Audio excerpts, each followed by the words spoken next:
Hey guys, so I've just finished the final book in a series I've been reading over the last couple of years. It's called Alex Rider. During my early years of schooling, I was a reluctant reader, as in my parents had to force me to do it. Now, I've very much changed and enjoy reading.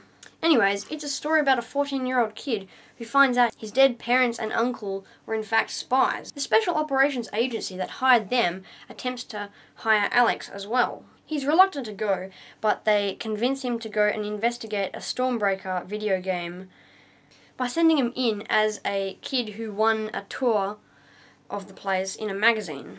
Turns out the man running the place is in fact setting up an illegal operation to poison the country via genetically modified capsules of flu found inside the Stormbreakers, set to activate at the premiere of the video game. Alex basically works out the plan and defeats this person, and is given an excellent reputation with MI6 Special Operations.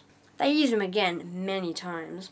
Next mission is a few months later where he's sent to Point Blank Academy for high school students. An evil genius kind of science person, Dr. Grief, is in fact creating clones of whoever comes into Point Blank Academy. His plan was that he would abduct the kids and replace them with a clone, and the clone would just blend in with the family and eventually steal their kind of life savings and things. There are many missions that Alex gets into, but the main one I want to talk about is the final book, Scorpio Rising. Alex has been wanting out of the spy world industry for the last 2 books now, but they keep convincing him to come back in for little missions.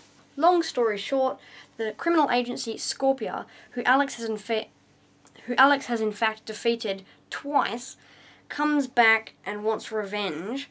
They break out Julius Grief, the clone who was supposed to replace Alex in Point Blank, and set a trap for MI6 and Alex. Scorpio plants some clues to draw Alex and MI6 into Cairo, Egypt. But this time, Jack Starbright, Alex's guardian, wants to come with him to Cairo. This turns out to be a very, very bad idea because it gives Scorpio one extra thing to blackmail and threaten Alex with. When Alex finds out he's in danger, they don't want anything to do with it. They order the next flight out of Cairo to America. Whilst Jack goes straight to the airport, Alex decides to go back and say goodbye to Mr. Smithers, his fellow agent and gadget man. Whilst Jack is unprotected at the airport, she's abducted by Scorpio. Once Alex comes back and finds the note left by Scorpio, he's forced to kind of give himself up. Noticing there aren't many guards around, Jack promptly goes straight to find a car. Little did she know Scorpio had planned this, allowing her to get past the guards on purpose. The agent assigned to Alex's assassination had in fact planned all of this so that Alex could watch his friend die in the car filled with explosives. I'm not going to go greatly in depth into the story, but Alex escapes, his clone and guardian are killed. Alex is left with no family or relatives at all in the entire world, so he moves to America to live with his friend Sabina.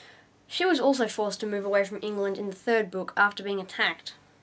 Anyway, so Alex finally gets his normal life. Alex finally gets to live his life normally, away from the spy business. Hope I managed to summarize this series in this video well enough. I found Anthony Horowitz a very good author. This series hasn't just been the average kid spy story to me anyways. Thanks for watching. That's all from me this week. Bye.